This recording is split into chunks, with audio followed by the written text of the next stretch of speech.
welcome everyone that's watching Nerd TV. This is the Sunday Night East Coast Touring Modified Series presented by Motorsports. And tonight is the 2G Motorsports 75 out here at the Nashville Fairgrounds. And alongside me, I have Mr. Dustin Loxton, who will be producing tonight, but he's so kind to join me in the booth. How's it going over there? It's going pretty well. A little different aspect being up in the booth here tonight, trying to produce, but should be some good racing here at Nashville Fairgrounds Speedway. This track always poses good stuff, so definitely looking forward to a good show tonight. Yeah, I haven't seen these cars at this particular track on racing just yet, but I do know from the cars I have ran here, this place is super bumpy. Yeah, it is. And it upsets the cars quite a bit, depending on the angle that you take in these. Like a lot of the short tracks, though, I mean, it's got a lot of the similarities that go right along with some of the other famed short tracks that sometimes the track's just not as smooth, upsets the car, but always poses for some really good racing. Yeah, this track is it's so unique in how the banking works with the straightaways. It's not just like your typical, the corner really dips down more so than a lot of other places, and you kind of go uphill off the bottom of the corner. So it poses some challenges, like getting loose off the corner. Your ass end gets really loose, really lightweight. It's hard to make the thing stick, but with these modifieds, I don't think they have that problem. No. The only problem they'll have on that there is everybody just kind of bidding for the same ground. And as you see in their car coming off the corner, those walls still can come up and bite you depending on what line you run coming through these corners. So those corners, they kind of like a Dover. Turns 2 and turn 4, they can come up and bite you real bad. And the bad thing with these cars, with those wider tires, is you don't just hit the wall a lot of times and bounce off like you seen the yellow car there on the screen do. I mean, they'll Truex style wall ride it. So yeah, iRacing gives you that buffer. If this was a real life car, you would not have a right front wheel after you hit the wall here, and it does bite you really hard. I'm looking at the one here, so is you. Miles Morris, he just hit the wall off of turn number 4 to kind of prove exactly what we were just talking about. You come off these corners and wham, the wall is right there. So if you ever raced at Dover, it's very similar in that aspect, like Dustin just said. And yeah, but these sim cars, they have that virtue of a hit box. So if you hit the right front wheel, and these cars don't have the newer updated damage model, so you are going to keep your right front no matter how hard you hit it. It might not be good for your toe. It might not be good for your overall speed, but at least you can drive it. yeah, and I mean, that's the good thing with these, because these cars, if it had the updated damage model, these things would be ripped up in a matter of a couple hits on it, just because they don't have any fenders. All they have is those Nerf bars going around, sticker savers as they're called. That's all they have to protect them, so it's tough. And at tracks like this one here that you were talking about, Jeremy, where you have that little incline or decline and then incline coming up, those corners are an optical illusion. You feel like you can get in it a whole lot more than what you can, and that's when that wall comes up and bites you. And if it had those updated damage models, these things would be torn up pretty bad. Yeah, I know. Right now we're watching Miles Morris go alongside here of Nathan Bryant, and Bryant clears no problem. But these guys, Dustin, overall, I'm cycling through these cars in my camera angles that I got, and a lot of them look pretty stout. We saw only a couple people hit the wall, at least on my end. Outside of that, these guys have a ton of grip, and they're showing to be a pretty racy group of guys tonight, and it should propose for a very good, exciting 75 laps here. Yeah, and I mean, it's again, it's no surprise that right now at the top of the charts you have the 88 of Caden Tufts up there. The guy has been on a rail since he entered the East Coast Tour Modified League last season. Him and Jeff Clifton, last season's defending points champion, had probably some of the wildest battles back and forth at the end of last season, and they've definitely picked it up and right where they left off last season for this season. And you see Jeff Clifton right now is in that 3rd position. So again, those two just cannot get away from each other with the way that they drive and their driving style and speed. So I was just telling you about how everyone's looking stout, and then we just saw Nathan Bryan just ramp the wall and do a half backflip and go turtle. That's kind of his practice session. We got about 45 seconds left, so they're on that last little second push to get every last bit of speed out of that thing, and maybe working on that qualifying setup to get the top spot here in this in the session, which is coming up in just a minute. Yeah, and again, trying to get everything out of these cars. Drivers have already gone through their drivers' meeting by the Eye in the Sky admins, being Evan Burke and Joseph Mitchell, so they already got the pep talk on it. I do know that there were talks about the restart line and jumping the restarts from last week's race, so I do know that that was a topic of conversation as well, just to make sure the drivers don't take off any sooner than what they are designated to take off. Yeah, I had my ear into that meeting, specifically at that point about the restarts. They went pretty in depth with it. These guys know for a fact that restarts is not a game. It's just to get your car going when the caution does drop. So these guys are in full force in that. We shouldn't see any games being played in tonight's heat races or the main event. But it is qualifying time, Dustin. So I really appreciate you joining me for the Martin Sports pre-race show. But I know we also got some people to thank to make this happen for you guys every Sunday at 8 p.m. Eastern Standard Time. And Dustin, farewell to you. I'll see you on the flip side. Absolutely. Good luck. Have fun out there. Yes, sir. First and foremost, Martin Sports. Huge thank you from Nerditudes and from the East Coast Touring Modified Series. He does a crazy good job at hitting up all the local leagues and, showing full support any way he can. And it's not just the person doing it. Like his product that he promotes really backs things up when he talks about them and shows the support. So we always call him the home of the sim racing gloves. The gauntlets is what I own, what Dustin owns. Your hands, you can wear them for several hours at a time during a most intense race. And you take them off and your hands there's not even an ounce of sweat on them. They're perfectly dry. They also make full customized shirts, hoodies, hats. You got Nerd Swag coming up soon. No, I keep mentioning it. It will be just around the corner. Let's keep our eye out on that. And that's all at martinsports906.com. And if you use promo code SUPERNERD, 25% off your entire order at Martin Sports. And then we have Admin Box. It's all the information that's going to be presented to you tonight.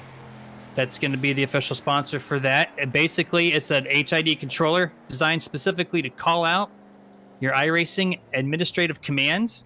Extremely user-friendly so that it can be used while racing, while administering the race simultaneously. It is a true plug-and-play with no key binding or programming required. Just have iRacing simulation running in pit or driving mode.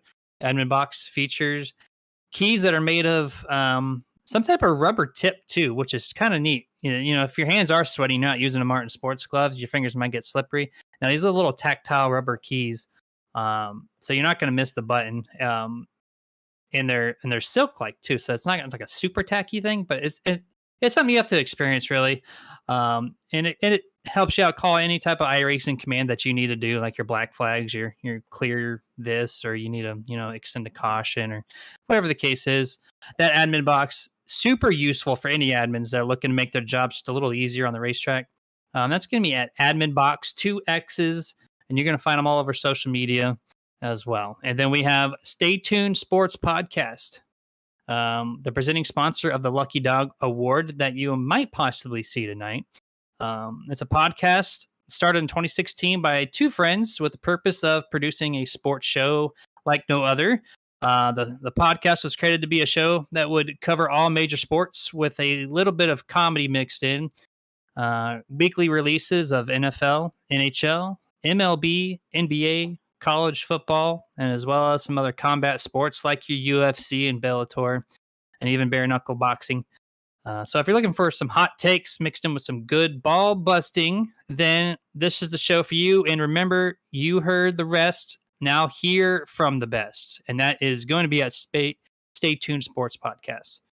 Then we have iRacing, iFlag. You can use promo code SUPERNERD at checkout, 15% off of his stuff. Jeff over at iRacing, iFlag it's a pretty cool 3D printed setup here. It's basically all the caution lights, your indicators, anything that iRacing throws at you as far as, as an indication if there's a caution or if there's someone high or whatever the case is, it has it all covered for you in one little nifty little setup. Put it right next to your monitor and you won't miss any part of the action on the track as far as the iRacing commands go. That's at iRacingiflag.com. And we have thebuttkicker.com. you're going to use promo code NerdTV at checkout for 20% off of anything over there, especially the Gamer 2 unit, which Dustin has connected to his seat as of we speak right now.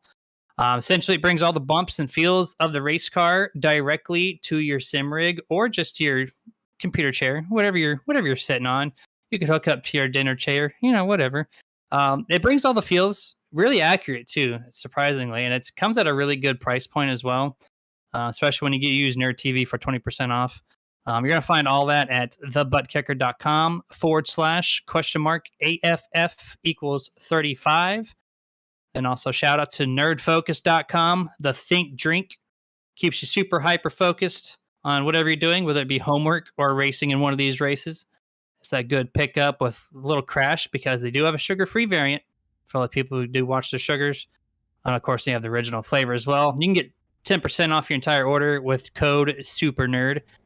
And then a quick shout out to the House of Speed for the Nerditude's official dirt setup provider. And also Moonlight Speed Concepts for the asphalt setup provider of Nerditudes. And then a quick shout out as well to Edward Setup Shop. That's going to be the sponsor for East Coast Touring Modified Series. They produce free setups. You just got to join their Discord by joining their website, edwardsetupshop.com.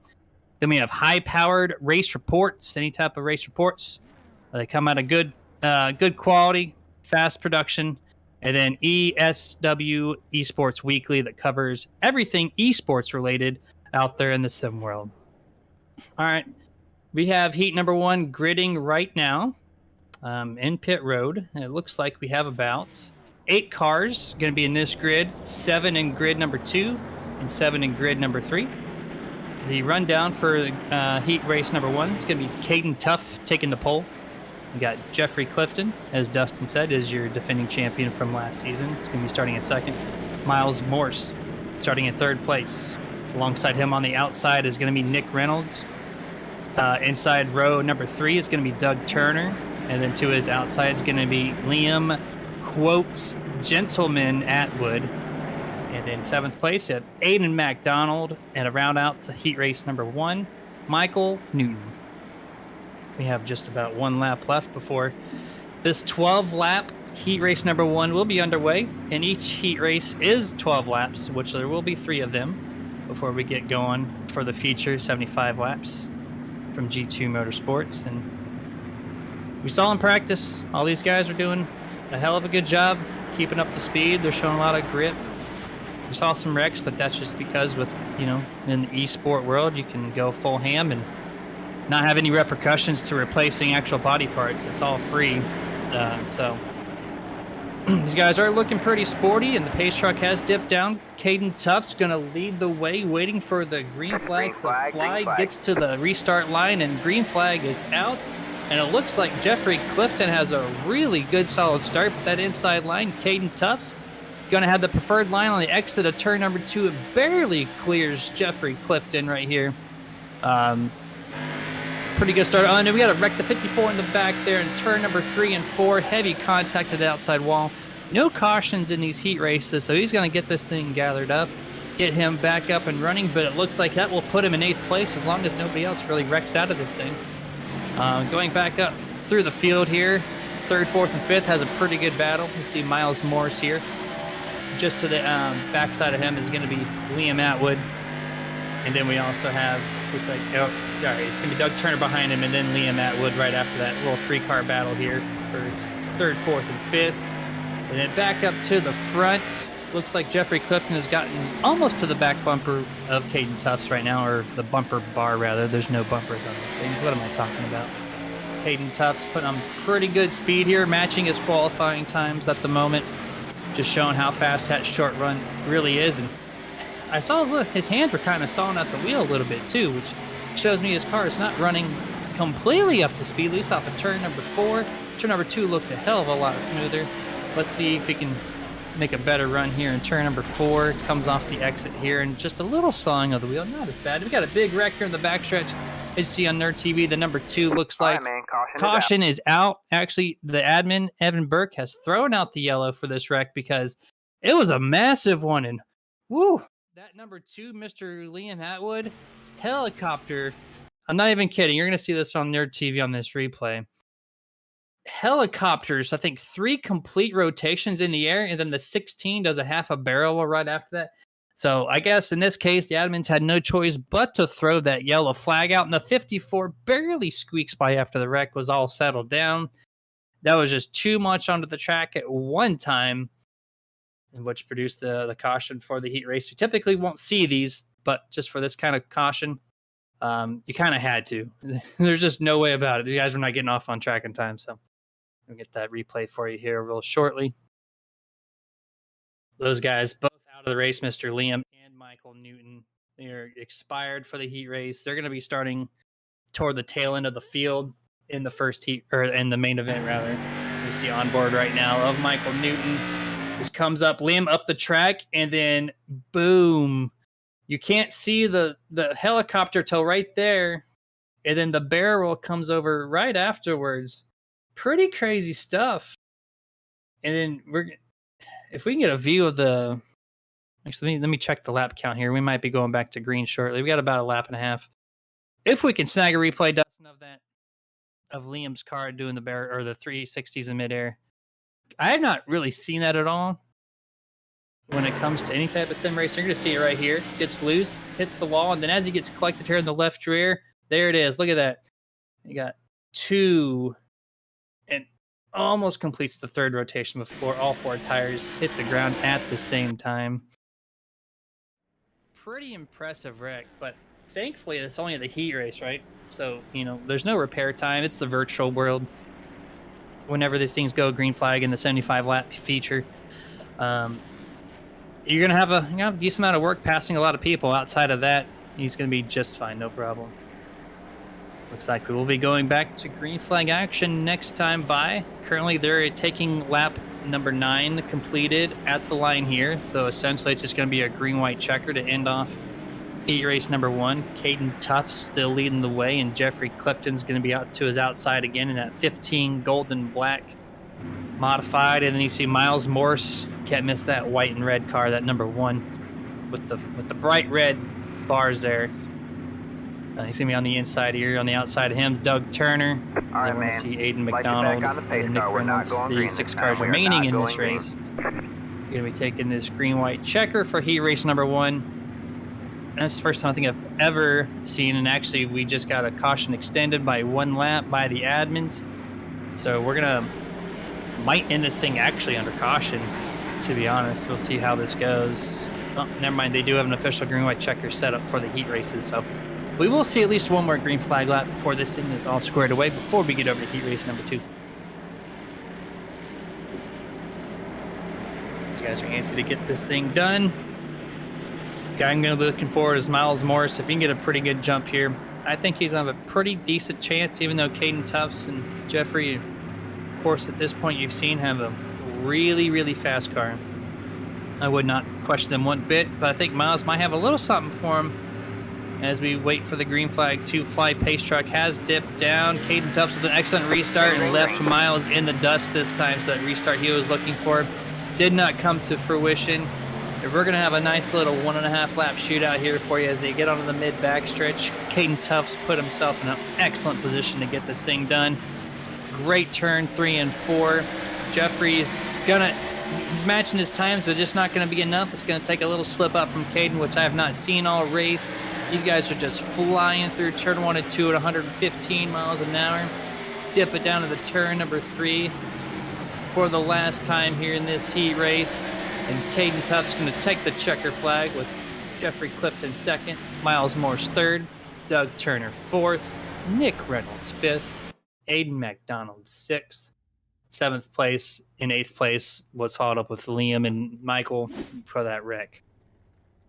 And that was pretty close, too. They had that green-white checkered, and as they took the checker flag, they had 20 seconds left in the session timed-wise, so they weren't going to do another lap. That was it.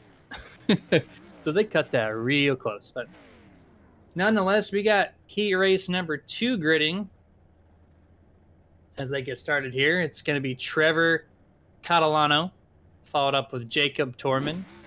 3rd place, Daniel Rowe. To his outside, it's going to be AJ Rogers. 5th place, Wesley Whitfield. 6th place, Mark Swain. And to round out heat race number 2 is going to be Jerry Mitchell, which from last week, if you caught, Jerry Mitchell hit everything underneath the sun. Super bad luck. And he's starting in the back this time. He is hoping for a complete 180 turnaround on this thing because he's desperate need of some kind of points. They're going to have one more lap on pacing before this thing goes back to green as well. And, you know, based off of qualifying times and practice times, these guys in this particular heat race are all pretty bundled up nice and tight as far as times goes. I do see this race being a little more competitive than that first one. Hopefully we don't have any cautions that extend things even further, but you never know sometimes with these things. And like that last wreck, that was something really impressive I've never seen before in any sim race. So see if these guys keep just a little cleaner, have it go all 12 laps, green flag. Pace truck looking to dip down this time. Looks like Canalado didn't actually make the grid, guys. So Jacob Torman is going to be leading off this thing on the high side. Daniel Rowe is actually going to be your pace leader. And green flag is out. Daniel Rowe does take the green flag because Trevor did not make the start here. And we see the outside going pretty good as Jacob Torman takes sole possession of first place. Right behind him, now A.J. Rogers takes second. And that 13 of Daniel Rowe drops back to third place. Fourth place, Wesley Whitfield at the line has spun out, and he is stuck at the bottom of turn number 2. He has exited the car at this time. And caution has actually been flown by the admin once again, so we're going to see a caution for 2 straight heat races. Did not think I would see that kind of thing tonight, but looks like these cars are not fully set up. They're looking pretty darn fast in practice, and I guess they're hitting that line here in heat races and just... Oh, yeah, his left front tire, he had got on the brake a little bit there, looked like for that number 13 of Daniel Rowe, and it shifted his car just below that apron line. And when it did, it sent that thing around because that huge banking transition that this track has, and the car just the wheel loses all contact with the track, so it causes very light amount of grip. Spun that thing around, and that brought out the caution for the first time in heat race number 2.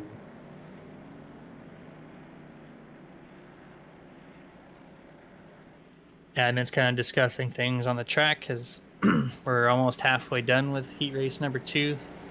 Just getting the feels from the drivers, and looks like caution is actually shortened by 1 lap. They're going to try to get this thing going as quick as possible because these other 5 guys are ready to go. We did have 7 that were supposed to be on the grid. Trevor, who got first in this heat race, did not start. And then it looked like Wesley Whitfield did park it, so it'll be down to 5 drivers to compete for the remaining, I think, 7 laps once this thing goes back to a green flag. Early thing, Jacob Torman was actually pretty damn strong there on that initial start. Was able just to clear everybody and make it his own, starting in 2nd place. Just, you know, you usually don't see the high side take off so well, but he made it happen without penalty. Let's see if he can recreate that on this restart here. But we know A.J. Rogers now knows what the plan is for Jacob, so maybe he can match him and learn from him a little bit. See if he can keep up with him. Maybe do the same thing. Maybe take the high side to his advantage and get a good run off the exit of turn number 2 and claim it as his. But we're going to see here as pace truck is down. Jacob Torman hits the go pedal. Gets an excellent start once again. A.J. Rogers not able to compete per se. They go single file entering turn number 1 and 2 all the way through for the 5 cars in this heat race. Get pretty spaced out in the back. Front 2, A.J. Rogers looking on the inside of Jacob Torman, gets a little loose, and Jacob's going to reclaim that top spot all by himself here, but that 17, don't count him out. Actually, he turns him. Don't count him out, but he went a little too hard in the paint there and actually saved Jacob after he spun him out. So that was just a really weird case of getting hit and then correcting your error right away. But that's going to be costly because now the number 14 is going to be taking the race lead on Mark Swain. They're almost 3 wide. They see the 13 of Daniel Rowe try to take over. Oh, the 71 or the 09, whatever you're looking at. Heavy contact with Jerry Mitchell, who once again continues his bad luck streak. Just by getting hit by the 17 there. It's 09 on the scoreboard. It's 17 on the car. He did the same thing to us last week, but Jerry Mitchell, heavy contact to the inside wall. It's going to knock both of them out. So we got a 3-car battle here for the race lead as we got a new leader. Daniel Rowe is still side-by-side with that 14 on Mark Swain. They are still side-by-side entering turn number 1 with 3 laps to go. Still side-by-side. Pretty epic battle here. This is leaving Jacob Torman super hungry. He knows he's got this car to beat in this heat race, and he's going to dip it down. And we're trying to go 3 wide here with 2 laps to go in heat race number 2. Looks like the 13 does get them all cleared up, that being of Daniel Rowe. As they go single file temporarily, Jacob Torman does take over second place. We're coming to the white flag here. Daniel Rowe in control, about 2 car lengths over Jacob Torman. Really low entrance into turn number 1, almost like a defensive line, if you will, and that's going to allow Jacob Torman to get a little closer, but not enough to make any type of effort for passing. Clean, solid number 3 and 4, and Daniel Rowe's going to take the checker flag. Jacob Torman in second, Mark Swain in third. And AJ Rogers scored 4th place, Jerry Mitchell in 5th, Wesley Whitfield, who caused the caution, finished 6th.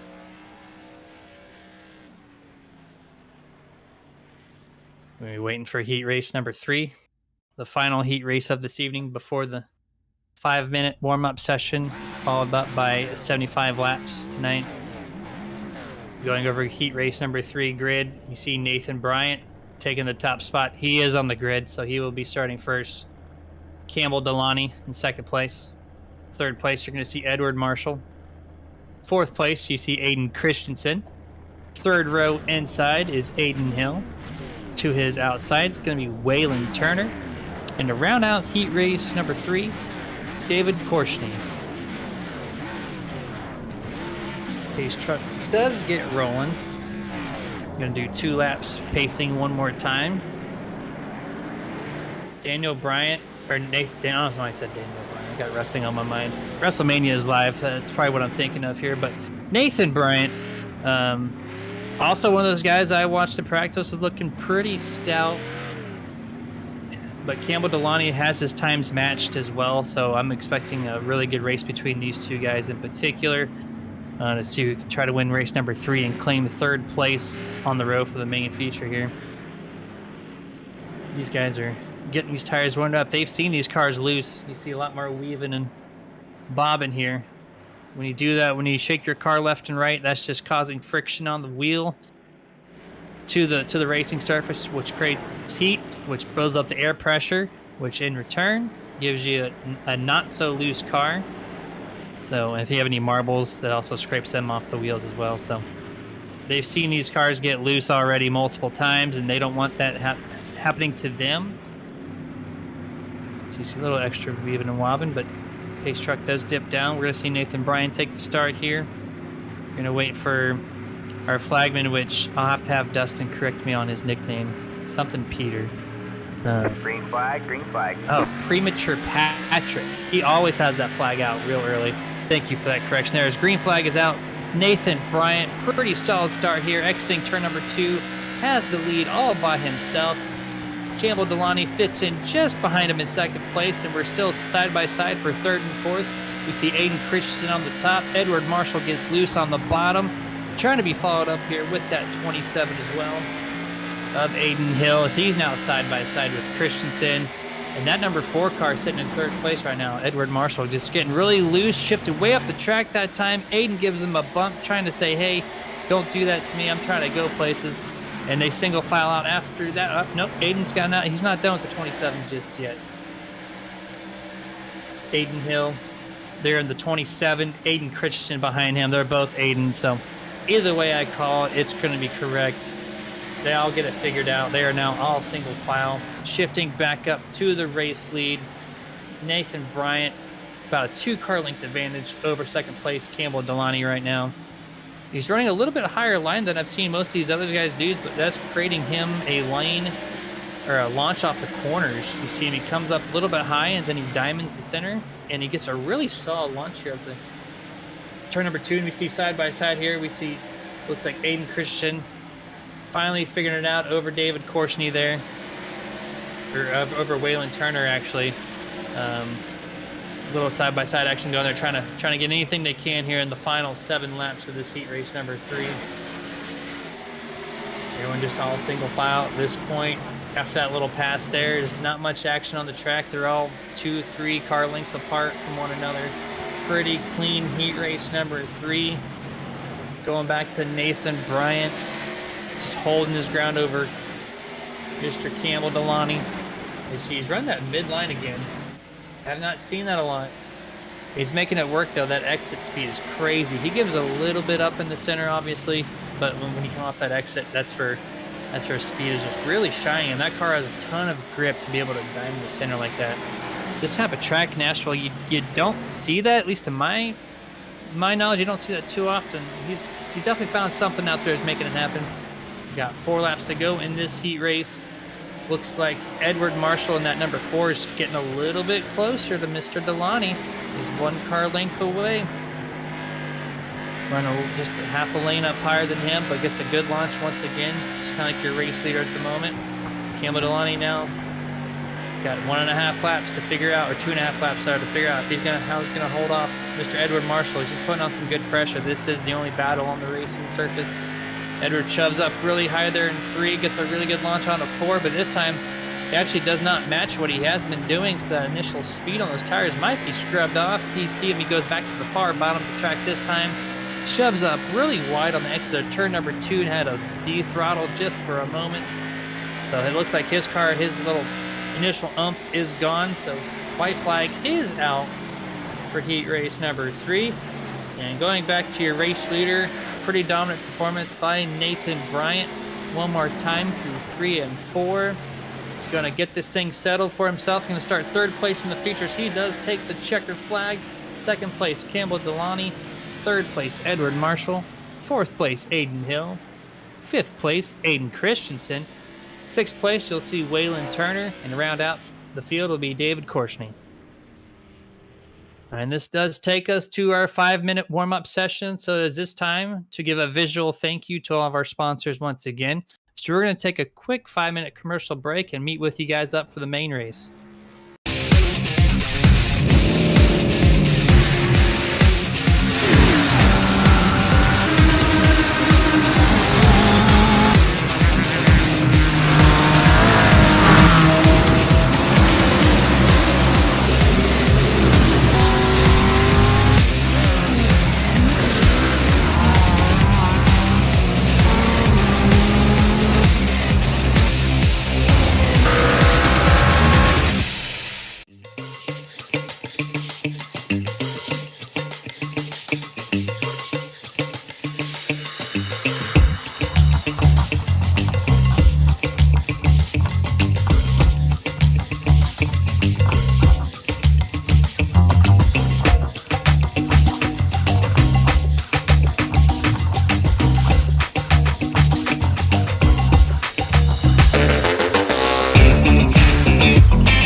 to all of our sponsors that were just listed on that commercial break.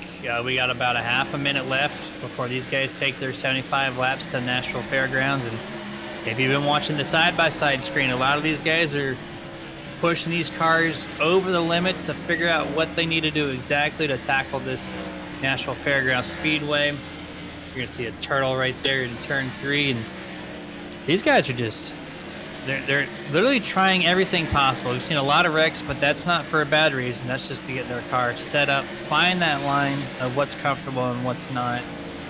And sometimes, you know, it requires you to wreck your virtual car, but checker flag is out. That means we have 75 laps for you guys remaining here for the second race of season number 2 for the 2G Motorsports 75. I'm going to go ahead and go through the grid running order for everybody. Caden Tufts taking the top spot. To his outside in second place, Daniel Rowe. Third place, you'll find Nathan Bryant. Fourth place, you're going to find Jeffrey Clifton, defending champion. Trying to get a good finish here once again to continue a good points run. Fifth place, Jacob Torman. Starting in sixth, Campbell Delani. Seventh place, Miles Morse. Eighth place, Mark Swain. Ninth place is going to be Edward Marshall. And to round out the top 10 is going to be Doug Turner. 11th place is AJ Rogers. To his outside is going to be Aiden Hill. 13th place is Nick Reynolds. 14th place, Jerry Mitchell. 15th place, Aiden Christensen. 16th place, Aiden McDonald. 17th, Wesley Whitfield. 18th, Waylon Turner. 19th, Liam Atwood. 20th place, which actually did not make the grid, it looks like once again. That was going to be Trevor Delano, but I think that's going to get moved up to Michael Newton. And then 21st is David Korsney, and that does round out tonight's field of 21 cars to take the green flag. We have one lap to go, which is this lap before everyone tackles Nashville Fairgrounds.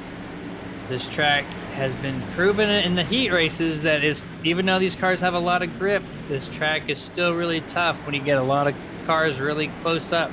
This track's not wide. If I had to guess, it's probably in the 50-foot range. And these cars with the wide wheelbases, it, you know, poses some challenges. But here we go. Caden Tufts ready to go. Green flag is out, underway. That 88 gets a pretty decent start over Daniel Rowe that started on the high side. And he clears him for first place all by himself. And that's going to bring in the 49 of Nathan Bryant here. And caution is already out on the speedway on the backstretch. And as you see, is that Jerry Mitchell? Is that who I'm seeing? Jerry Mitchell. Talked about him in the heat race and how he needs to find good luck. And I feel so bad for the guy. It wasn't even his fault again. He was just chilling in the back, you know, where he started. And it looks like the number 4 just kind of got loose here right in front. Then there goes Jerry Mitchell up over the wall, turtled. Good thing for him is he has a fast repair. That camera just took a hell of a beating right there. I'm surprised it still survived. It looked like it was the number 4. Edward Marshall clipped the apron, got loose just as we saw, I think, in heat race number 2 that was. And it spun out and it caused that mayhem right afterwards. I don't see too many cars really damaged. Maybe Aiden Christensen there in that all-black machine. I think I saw him get turned up into the wall as well. You see the rear end there shot. And right there, going back to the front, and you see Jerry Mitchell, then Aiden Christensen right in front of him, hit the wall nose first as well. 2 or 3 cars injured. I think I see one other car with some nose bar damage, that being Wesley Whitfield. His nose bar is a little jacked up, but other than that, it looks like he's gonna be okay. He got it repaired already in pit road. He might have used it for crash repair. Thankfully, there's one per driver, so these guys are not done. You just got to find pit road. Jerry Mitchell, who was turtled, might be a little bit different. Might have had to get a tow, which looks like he is. So he's going to be a couple laps down to start off this 75-lap event. So he's definitely going to need a Stay Tuned Sports Podcast lucky dog. That is definitely for sure. Because you see him right there on the back of the car. Stay Tuned Sports Podcast. You're going to get all your podcasting done in the sports world for you guys. Check them out on all those social medias. Looks like we got about 2 laps to go before these guys go back to a green flag, and really short green flag there. It was only for a half a lap. Yeah, actually pace lights are out this time, so we're gonna have 1 lap to go before we go back to green flag. First official restart of this evening, and Caden Tufts is gonna lead the way. Of course, he did start and cleared the number 13 of Daniel Rowe right away, just before even getting into turn 1, essentially. And it looks like they're gonna do him single file this time by.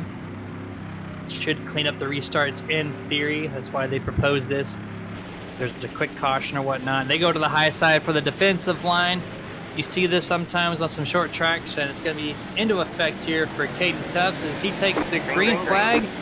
And he might have got a little early start. I think they're supposed to wait for that yellow line that crosses the track, and he hit it afterwards. We'll have to see what the admins say about that, but he gets a good launch from it nonetheless with a 3 to 4 car length advantage over second place Daniel Rowe. Second, third, and fourth are pretty nose to tail, and you see the 27 right now on your screen, Aiden Hill.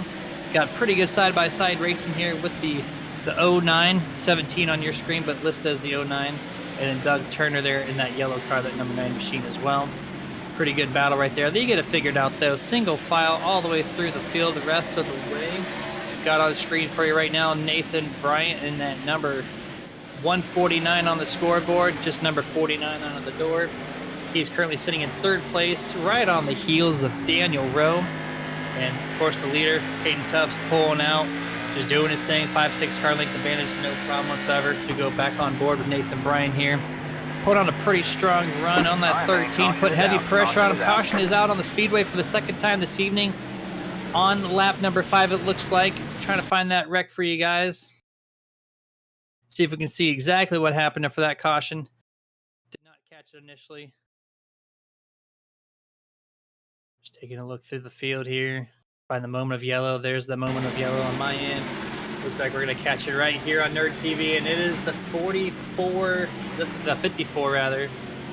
Nick Reynolds hits the wall heavy on the inside there on the front stretch coming to lap number 5. It looks like he had a little bit of tire touch from Christensen, and that all-black machine just to his eye side. Christensen got he looks like he overdrove the end for the exit, came down the track thinking he was going to hit the wall, and just found Reynolds' right front tire and threw him directly into the inside wall. And when rubber tires hit the wall, it's not like sheet metal where it just bounces off. No, when it bounces off, it's like a basketball. If you throw a basketball to the inside wall and it's going to bounce, it made that car bounce pretty heavy. Hopefully nothing too excruciating for his car. He's on pit road right now. Maybe getting a fast repair, not too sure at the moment. We'll see. He's got his right side jacked up. Speaking of caution flags, I'd like to do a quick shout out to iRacing iFlag. 64 light emitting diode LEDs brings you all your flags that iRacing proposed to you, all your indicators, like if someone's high, someone's low, if the yellow flag comes out. That system brings it all within your sim rig. You might see those same style lights all over a lot of racetracks on the catch fence. Check their products out, iRacingIFlag.com. Super Nerd at checkout, 15% off. These guys have about, I think, a lap and a half before we will catch them going green flag. If I'm not mistaken here, yeah, about a lap and a half left. Looks like Aiden Christensen was called at fault for that wreck, so he has been sent to the back of the longest line. Also want to do a quick shout out here right before we go back to green flag action to Admin Box. It's that controller specifically designed to make admins' jobs a lot easier on the racing surface. Essentially, it's like a Steam Deck, or a Stream Deck rather, but for admin commands. Pretty darn cool product. You just press one button, type in the number of the driver you're looking for, and boom, your job's done. You don't have to type it, you don't have to find it. It's right there in front of you, just at your fingertips. That's Admin Box, 2 X's. Find them all over social media. Great product to have if you're an admin listening to this thing. Go check them out. Should have 1 lap to go at this point in time. I think Jerry Mitchell did receive the lucky dog. He's the only person that's catching back up to the field, so he will be your Stay Tuned Sports Podcast Lucky Dog Reward winner. So get yourself a lap back, and hopefully this time he has some good luck and doesn't find somebody else's mess, which he has found now at all of the first race. And then to start this race off, he finds it again. So really hoping he finds a turnaround in that luck department. Running pretty dry though. Pace truck is down. Caden Tuff's going to lead the way. Going to start off lap number 6 from the inside line. See if he gets a good jump. Little bump for the 149 directly behind him. That's going to shoot Caden Tuff's about 3 car lengths over the 13 of Daniel Rowe. And Rowe's going to hold second place, no problem. 149, Nathan Bryant. Caution is out once again before they get to turn number 3. This time we're going to find Mark Swain. Part of this wreck. We're going to go back and take another look at it, but Mark Swain on my end gets clipped heavy by Miles Morse. Miles Morse then checks up, gets hit by the 17 machine. Quite a few cars involved in this one. Only one that spun out, but the rest of them, you see Miles Morse just throw the 14 way up the track, goes around him. The 07, again, I did not see that on my angle. The number 2 car of Liam Atwood looks like he went for another ride. The car hit wheel to wheel, and it's like throwing a basketball at another basketball, and it shot that car right up on top. It looks like the 07 of the 07 of Wesley Whitfield here. We're going to see on a cockpit view of this bouncy ball, and he's going to land right on top of Whitfield, just like that. Liam with struggles in heat race, now struggles in the main event here. Early on, too. That's just super unfortunate for him. I know he's been working hard on the thing to get the thing fast, and this is kind of another one of those setbacks. Hopefully Wesley's car is okay. And actually, as I'm saying that, I think he has backed out of the event. Too much damage to continue. I think that's going to be our first expired driver of this evening, so that's going to score him in 21st to round out the field.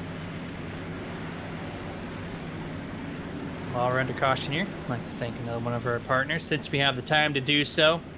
This time it's going to be the Butt Kicker. Use promo code NerdTV, 20% off of anything. Dustin has a great review on the Nerditudes YouTube page for the Gamer 2 unit. It's the unit that most sim racers choose from their sim rigs to just their standard computer chair.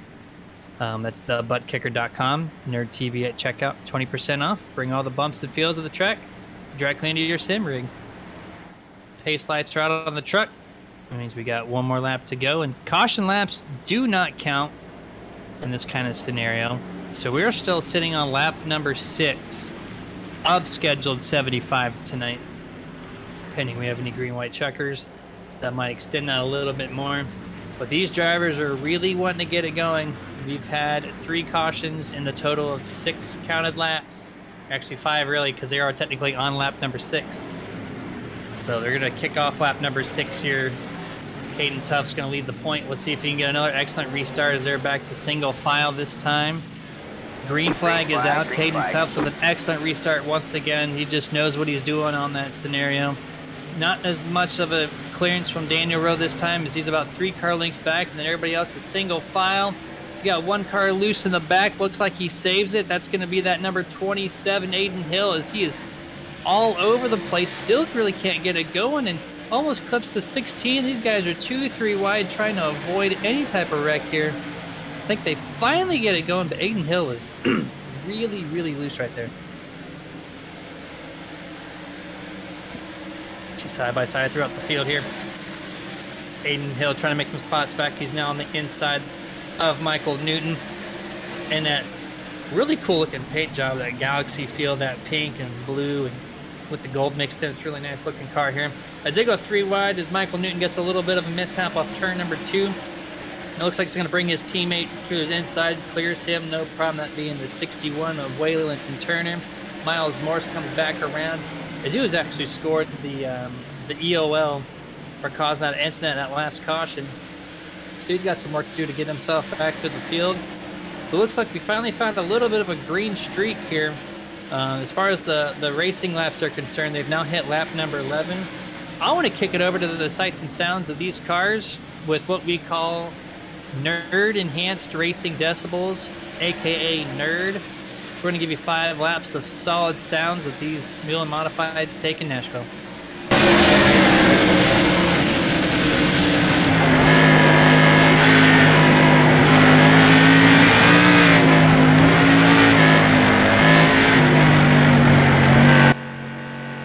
All right, well, we were going to kick that off, and we had bad luck with it before, but we've had some good luck recently. I figured I'd bring it out, but as soon as we did that, caution is back out on the speedway for the 4th time this evening.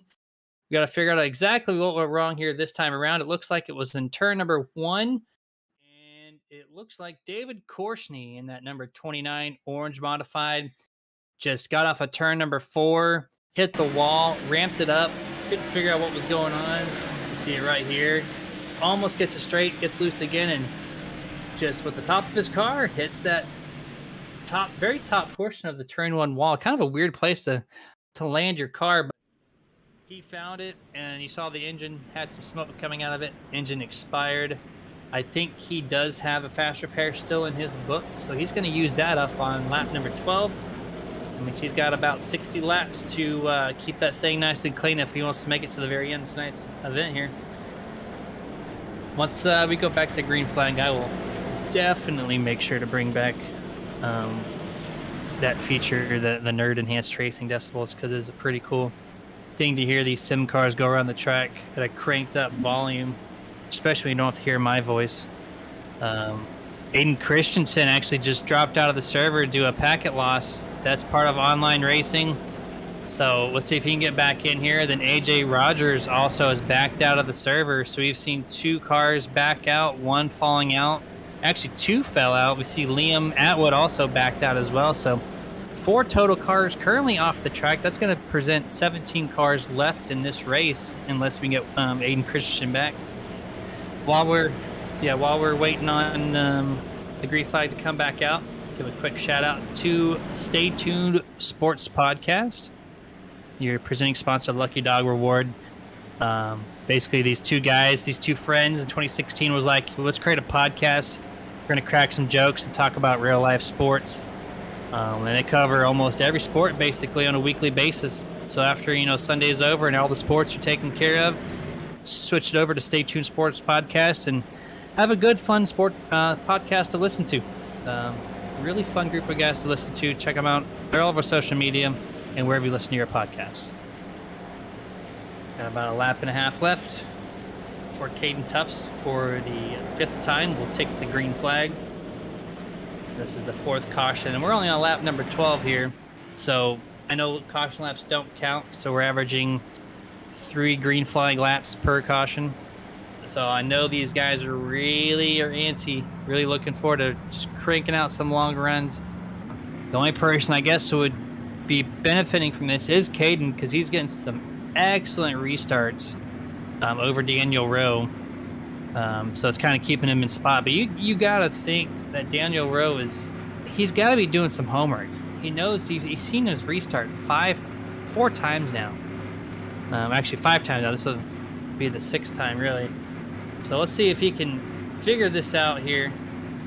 Pace car is down, pace truck rather. Waiting for the green flag once again. Premature Patrick. There we go, back to green flag action. Caden Tufts with an excellent restart once again. And as I promised, we're going to kick it right back over to Nerds so you guys can hear the sounds of these cars.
guys, welcome back. About a lap short of what I wanted, but we do have another caution on the racing surface. It's going to be caution number 5 this evening on lap number 18.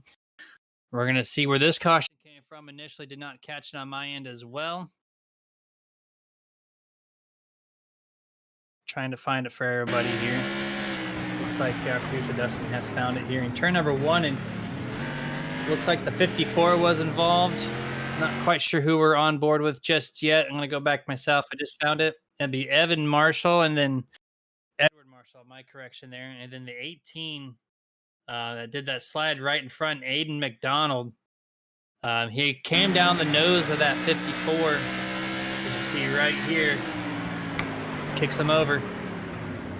Nick Reynolds shot Nick up the track. And then Edward kind of really avoids it until the very end there. He got nicked in the back just barely by Waylon Turner in that 61, but I don't think that caused any real damage at all. So technically 3 cars involved on that one. Didn't really hurt anybody. Just, you got to change those tires now, especially if you're that number 18. Because you just lost a lot of grip in those tires and you spun out. And as I was just saying that, he did re-spin out on the surface. Actually, no, I was going back to my replay. I apologize. And go back to live here. Is he still actually sitting on the track? I don't think he actually pitted, so he's going to save that set of tires.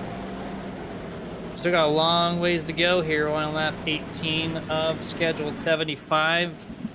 And if we were counting, I think we'd be close to lap 100. This thing's all squared away. These guys are really wanting to get this thing done. You got guys mid-pack who have a pretty good, solid car.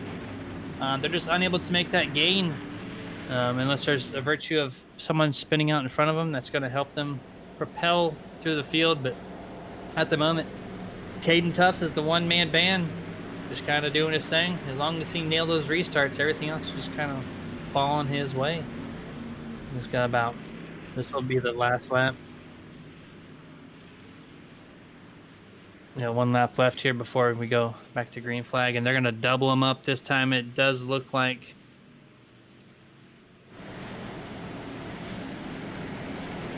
admins are trying to talk to the drivers here. I'm trying to just key in to see exactly what's going on here. Daniel Rowe's gotta, he's got to do this. He's had so many opportunities. So let's see what we can do here. Daniel Rowe waiting for the green flag. Let's see if we can get a really good jump here. Caden Tufts, nope, just takes it over. Caden Tufts showing the way once again on the 5th restart this evening.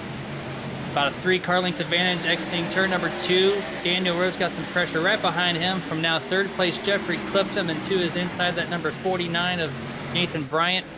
Going to show some good speed, a little loose there. It's really tough here. This track is, like I said, only about 50 feet wide, I do believe. And close quarters for this kind of style of race car. It's just, you're seeing it. It's just really tough to get the job done doing side by side. And right now, at the moment, they're doing a pretty solid job of it, other than that side-by-side action that we're watching now. Everybody else is single file all the way through. 9 trying to squeeze in there between the Campbell trying to squeeze in right in front of Jacob Torman. He gets the job done finally. He's got Nathan Bryant on his sights all of a sudden here as he's going to be leading the way for that 4th position. Caden Tufts still pulling away as we speak. He's about 5 car lengths at this point in time. Everybody else is nose to tail all the way through the field. Jerry Mitchell runs a little bit wide there on the exit of turn number 4. It's going to allow Edward Marshall to get the almost. He just lost a little bit of speed there. Looked like he had a check up on that throttle just a touch. Unable to make that pass happen. He's looking at it this time though. A little squirrely off of turn number 2. Jerry Mitchell giving him all the room in the world to make it happen, but he's got such a great launch off the mid lines here. It's quite impressive, really. We see Edward kind of enter that corner a little bit wider, trying to get a good launch here off the exit of turn number 2. Keeps putting that nose down there just to kind of show Jerry's here. And we have another caution, the 7th one this evening. This time it looks like it's going to be on the back stretch.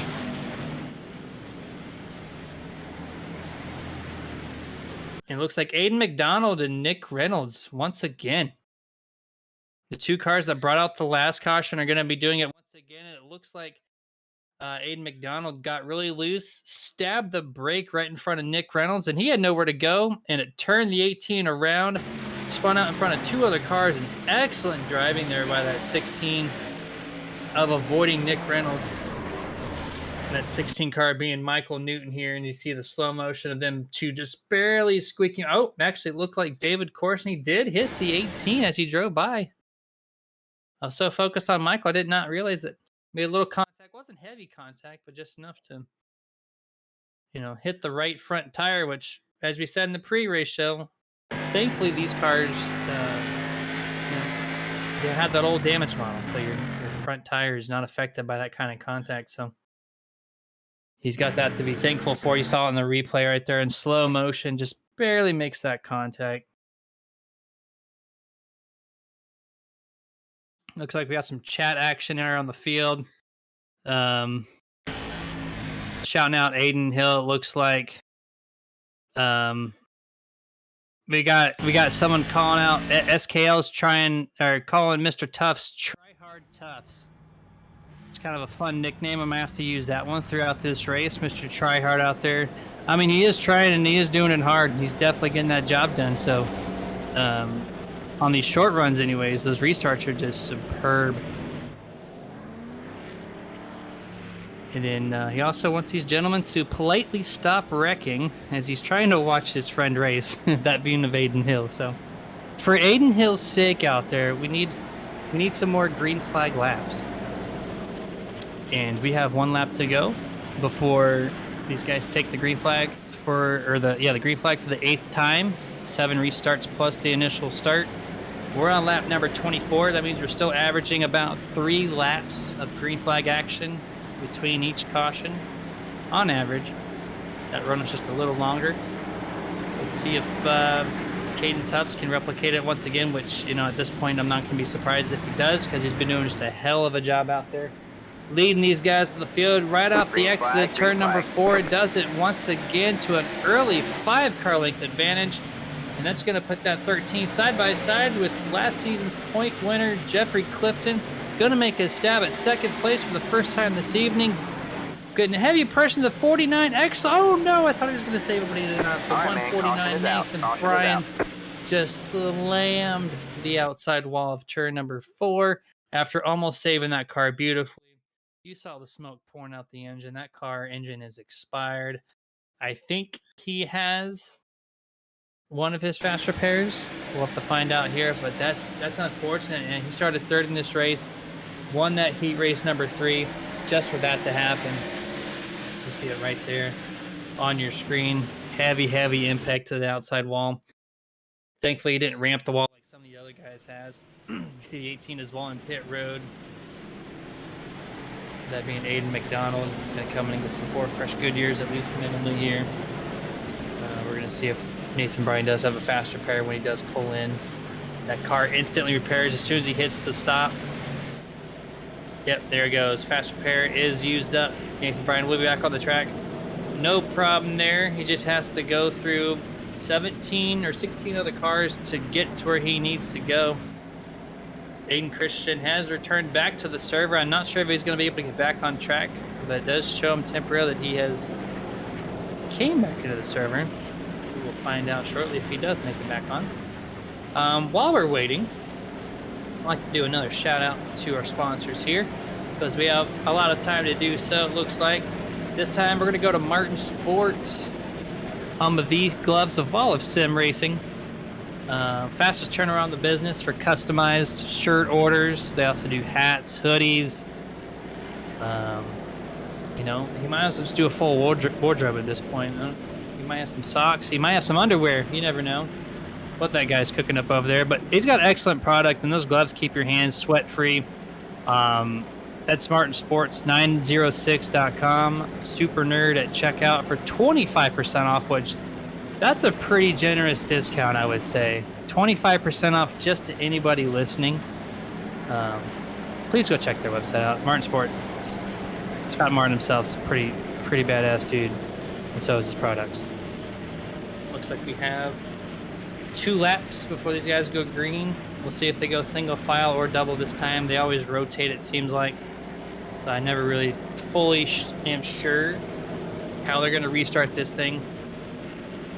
And as I noted on that last caution, the chat box is open. I had a couple shout outs for everybody. And so if you want to shout out, we're all ears. I'm here.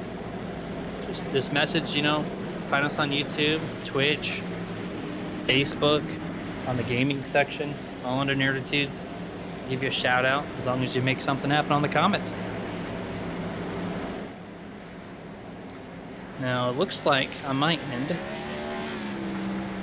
gotta check the scoreboard here. Okay, Aiden McDonald was he was scored the race lead. I'm not sure why. I'm trying to figure this out, but Aiden McDonald has a full second lead. I don't know if that was an admin mishap. I think they're trying to figure it out. But right now, Aiden McDonald scored first, virtue to a mistake probably on the admin side, I would imagine, because there's no way that Caden got passed and lapped by everybody.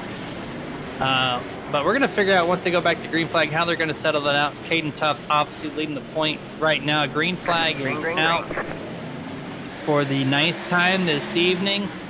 Let's see. Yeah, he gets a pretty decent restart. Not as good as last one. Daniel Rose only 2 car lengths back this time. Jeffrey Clifton, who thought he had the position on that right before the caution came out that last time, he fell back to 3rd because so. Daniel Rowe putting on some good heat this time. See if we can get back to Caden Tufts and maybe make something happen. Jeffrey's all over his bumper. Then behind Jeffrey as well, Campbell Delaney's putting great heat on him. These guys for the top 5 are just duking it out, nose to tail. Not even a quarter car length between each one of these guys in the top 5, unless your name's Caden Tuft. Which is only pulled out to about car length and a half, 2 car lengths here. Looks like 2 car lengths entering turn number 3. Coming up to lap number 30. That's going to bring 46 laps to go in this 75 lap feature. And we're still green flag, which is all thumbs up to everybody. So was it SLK, SKO? Hopefully you're watching your buddy Aiden Hill do his thing. He was currently scored in 6th position in that white and pinkish red colored car. Not exactly what color you want to call that. At least on these lights, it almost has a pink hue to it. He's running pretty strong here in 6th, running pretty clean. Got no one around him necessarily, but he's coming up to the top 4 guys. He's right to the back bumper now, up to Jacob Torman. As they all get single filed in front of him at this point, but your buddy Aiden's doing some work, man. He's almost inside that top 5. Right in front of them, though, is, you know, the 4 fastest guys on the track minus the leader. They are just nose to tail duking it out. Oh, putting some pressure Mr. Hill is on that Jacob Torman, that 31 machine.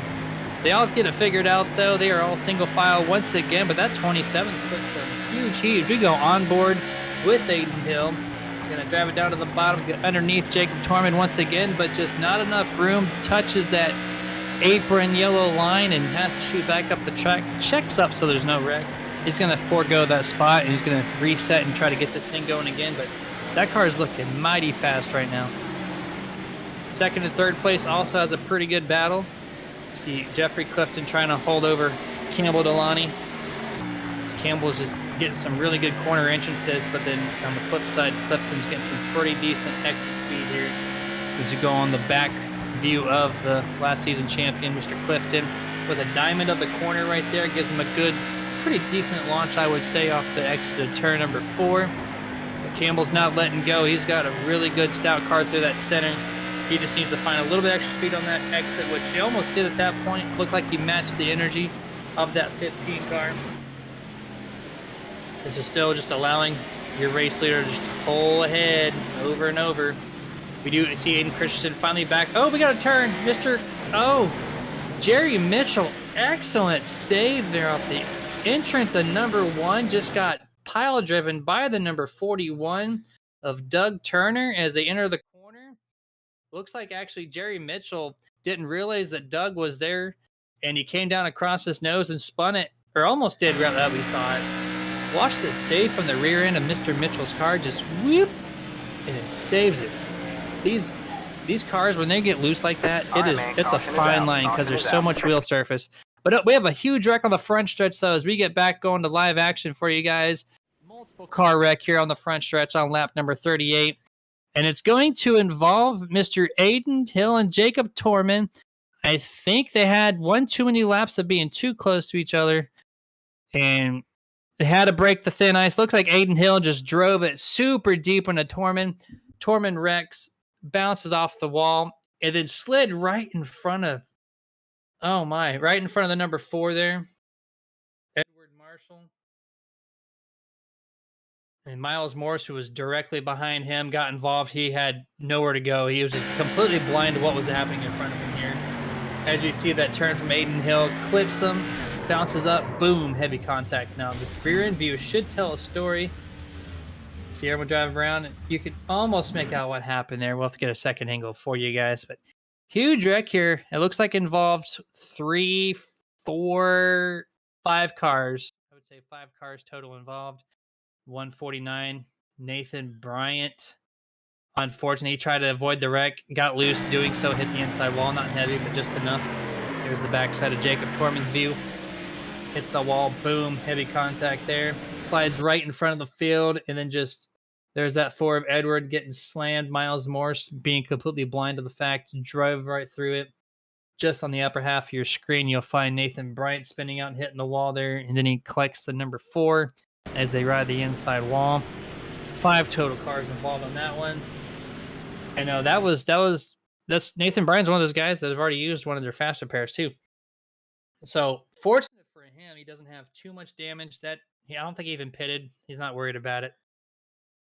Car seems to be in pretty okay shape. That was our longest green flag run of this evening, which I think it was close to 10 laps. We're on lap number 39. We'll be restarting on lap number 40, which will give us a nice little 36 lap shootout left to the end. And these guys want to keep it green as long as they can, though. Aiden Hill going to be charged with that EOL, I do believe, at the end of the day. Have not seen that official call out. Would expect to see it. Also expect to see Mr. Nick Reynolds, Lucky Dog recipient, sponsored by Stay Tuned Sports Podcast. He will be your Lucky Dog recipient. He's 14 laps down, but nonetheless, he's going to get rewarded with it because he's the first car not involved in that wreck. That should be all his.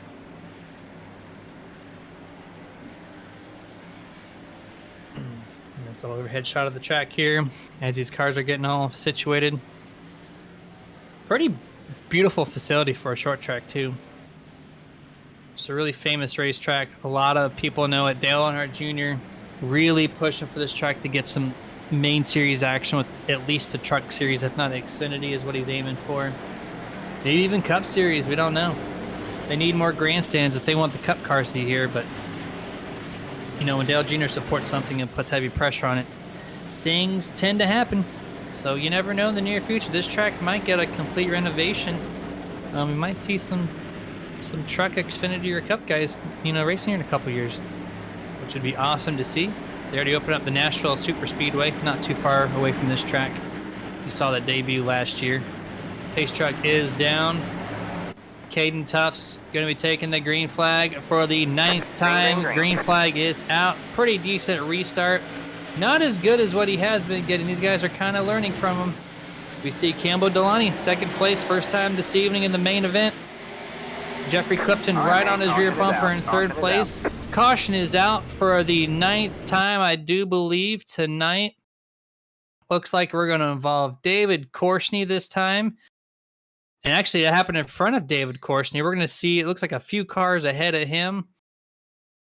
It looks like the 61 spun out, that being Waylon Turner, and then Mr. Unlucky, Jerry Mitchell, just right in front of him. He just keeps finding the worst spots to be in, apparently. And you're going to see it right here on his onboard. They both get loose. Waylon spins out, and then Jerry hits him right there in the left rear bumper. And then teammate, the 16, just drives into him. That being Michael Newton, could not get that thing wound up in time. So, and then David Korsney came in late. So 4 cars in total involved in that one. That's going to bring Dave Korsney to pit road and park his machine. That orange car is out of the race. Too much damage to continue. I think that's going to bring the field down to 15 cars left in this event. After after seeing that one there. Yeah, because Nick Reynolds is not on the track as well. So it's going to be a total of 15 cars left in this one. 21 started, 6 out. Admins are getting this thing shortened up because the people that have wrecked have already gotten their stuff repaired that are going to. Trying to speed up this restart process for everybody, and the pace lights are out, so it has been a really quickly extended caution session here. And I do believe, I'm trying to keep track here, I think this is going to be our 10th start, our 9th restart. As our 9th caution, this should be our 9th restart, plus the one initially to bring the green flag out. So it's going to be the 10th time Caden Tufts takes the green flag back to single file formation. Excellent restart here once again. As always, just doing a superb job on that. Jeffrey Clifton going heavy into turn number 1, trying to make something happen now as Campbell Delaney is in 3rd place. First time we've seen Clifton sole possession of 2nd place. Let's see if he has enough speed to have any type of pressure for Caden. Going through the field here, looks like 5th and 6th, we got some side-by-side action. That's going to be of Doug Turner and Nathan Bryant. Nathan Bryant actually ramped the wall just a little bit. Didn't really hurt the speed. Doesn't look like they're still side by side. Entering turn number 4, entering lap number 43 of this scheduled 75 event. Still side by side. These guys are not giving it up. They want that. They want 4th place. Oh, hell, heavy contact. 18 in the back. Ramps the wall. Wait and see if there's a caution called for that. They get it figured out, actually. There's no caution, surprisingly. That's huge.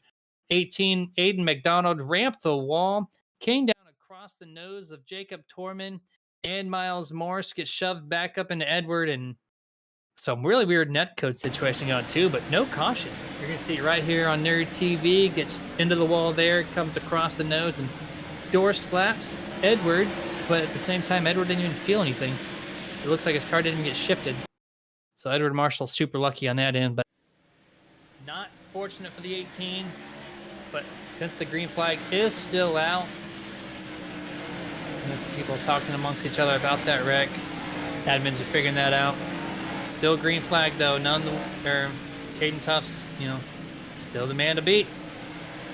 Looks like everyone around the track is single file. Don't see any real action on the track until you get to about 9th, 10th, 11th. There's 3 cars there putting some decent pressure on each other.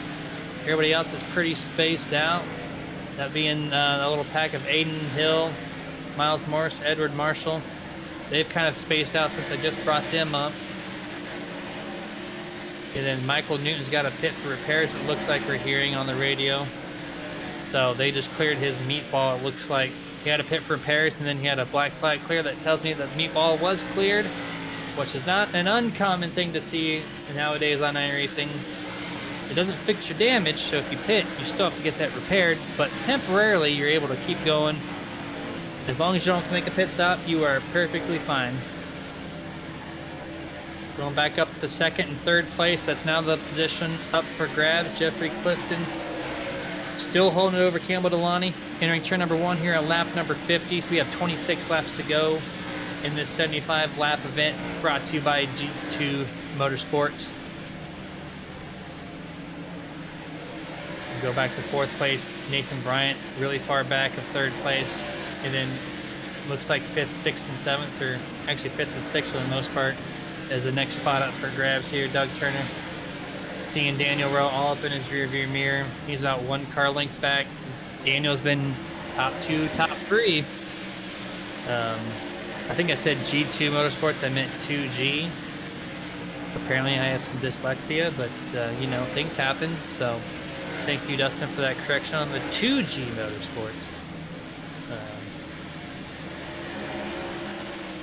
Kick it back over to 2nd and 3rd place. That's really the position still that's, under fire the most here.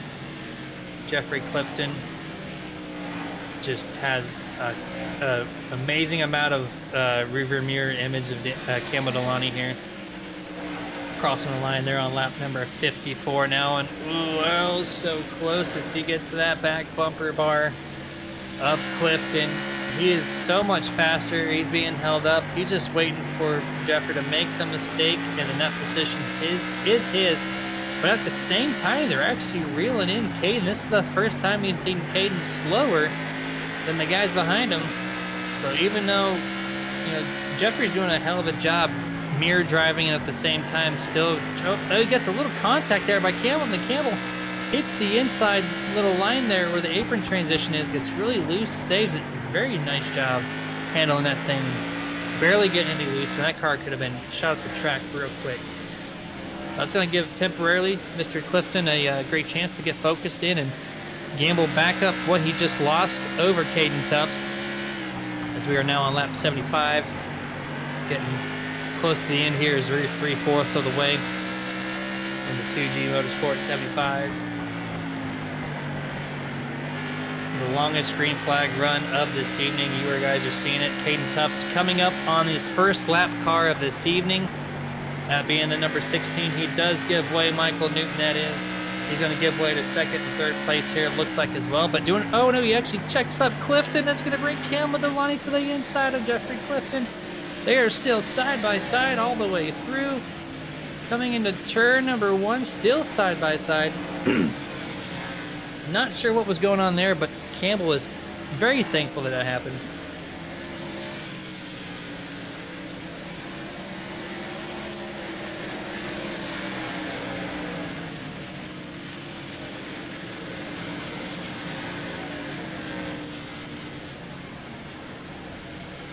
All right, man. Caution is out. Caution is out.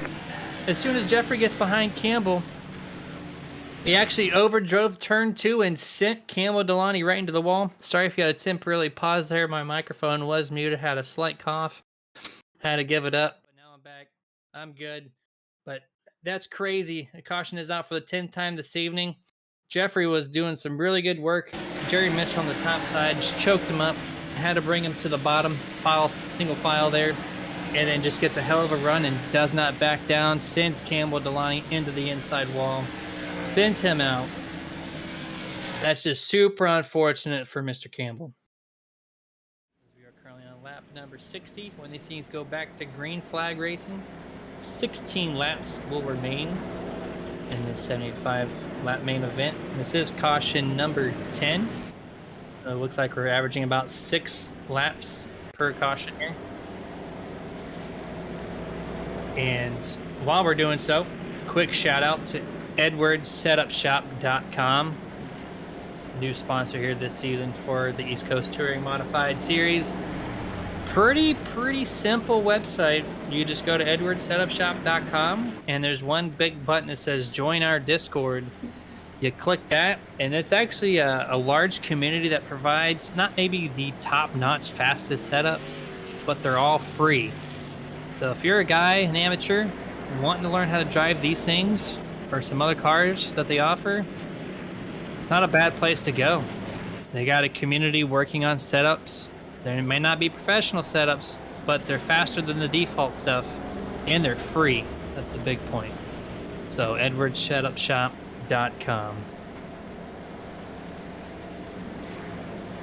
We got about a lap and a half, I do believe, before these things. We'll go back to green flag for the remaining 16 laps of the race.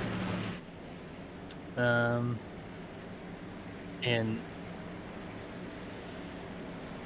Mr. SKL wants to ask me how much wood could a woodchuck chuck if a woodchuck could chuck wood. I've said that enough to where it doesn't tongue twist me anymore. And that's a great question. That's a great question. I don't know. I don't have that answer for you. Well, we'll have to ask maybe if one of these guys that, finished in the top 3, see if they know that answer. But I honestly do not have that answer. Got 1 lap to go for hopefully the final restart here. This is the 11th caution of this evening. Actually, no, 10th caution. It is 10th caution this evening, like I said earlier. So Caden Tufts, though, showed a little bit of, minus that little contact with Jerry Mitchell about 5 laps prior. I think they're actually making a little bit of ground there on Caden. But I think he gathered it up and figured it out because his car he picked up the pace after that. I think he knew that his line that he was running wasn't the best. So and I think I just heard an engine grenade in the back, if I'm not mistaken. Maybe not. Maybe just heard some car contact. Not too sure. Nope, it was Jerry Mitchell's. Jerry Mitchell's engine did expire in turn number 1. So Jerry Mitchell looks like he's going to be out of this event, but we're going back to green flag action here. Eyes on Caden as he does an excellent restart once again, but Jeffrey actually, he's found the magic to stay with him. Only 1 car length separates him this time. This is going to be the most pressure that Caden has found all race long, as we're on lap number 61 at this point, as they have single file to about 6th place, where you see Jacob Torman and Daniel Rowe side by side battling for the top 5 spot here. Looks like Torman, for the time being, has the preferred line on the top. Gets a great launch, chokes up Daniel Rowe, and is going to take that spot. Top 5 now to Jacob Torman. Going back up to the race leader, Caden Tuff, still holding about 2 car lengths over Mr. Jeffrey Clifton, and about 2 lengths after him is Nathan Bryant. And you got Doug Turner putting some good pressure as well. So pretty overall strong run here for the top 5. Everyone just about equally spaced out. I'm kind of curious to see if Caden can sweep this event and do all 75 laps. First half of the race, super helpful with all those cautions, but now it is up to him and his driving skill to keep him up there as they are coming to 11 to go this time by. He's actually gained the 10th over that last lap over Mr. Clifton. And then we go back to 3rd place. Nathan Bryant dropped back a little bit further, about 4 car lengths now over 2nd place, or under 2nd place rather, which has allowed Doug Turner to be within 1 car length. Racing them pretty hard here.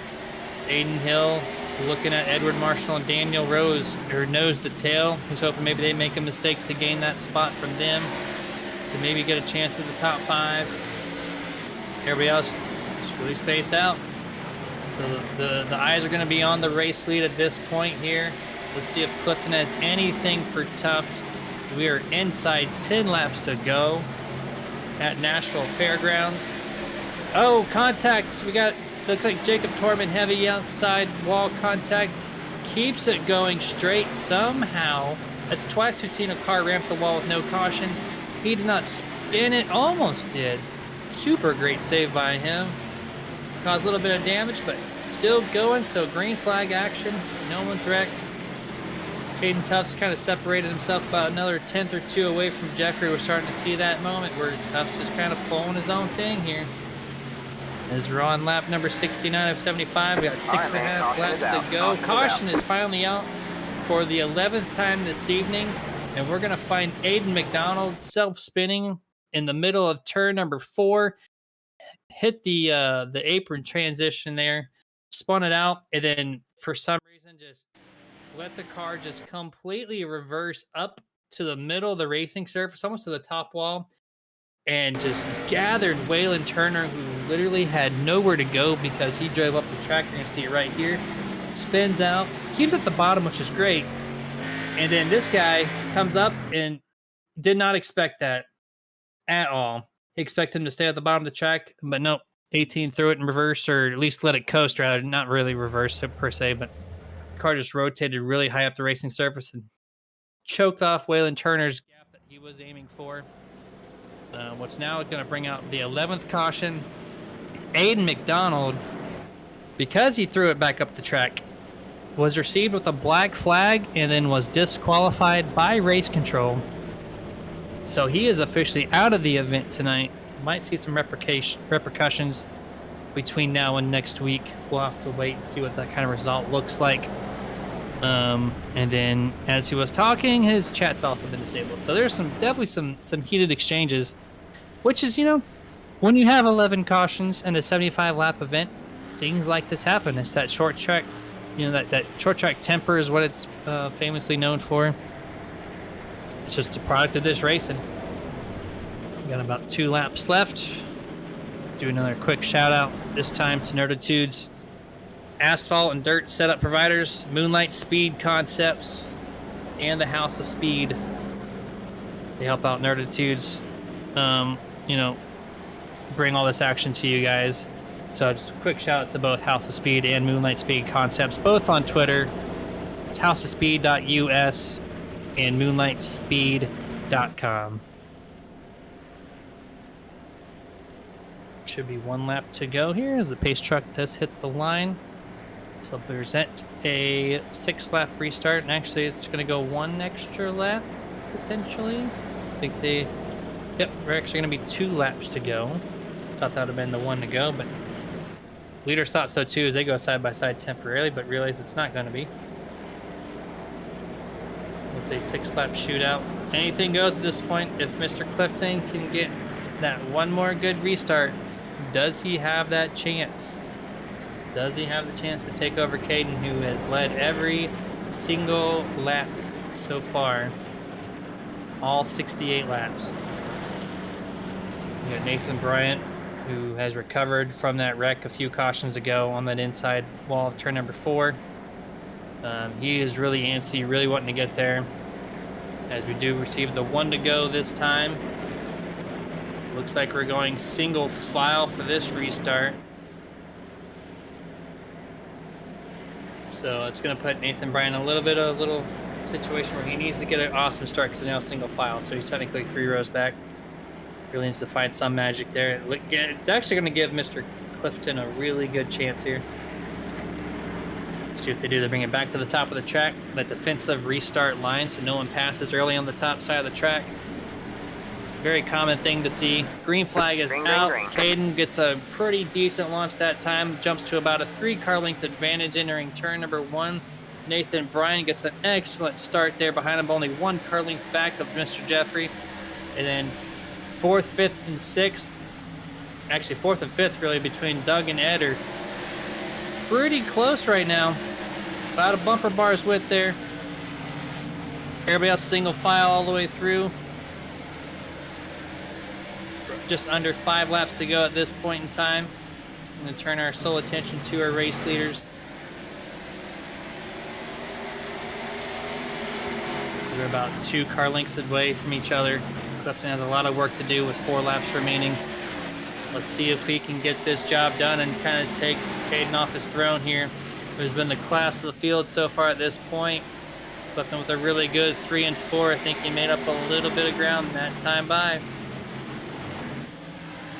Caden really shot up the track, but got a nice diamond off this exit there and got a really good launch speed, which if your car can do that at this point in the race, you're doing something right. He's on really old tires, so for him to be able to have that grip and diamond off the corner still is quite impressive, really, which explains why he's currently a race leader with just under 2 laps to go this time.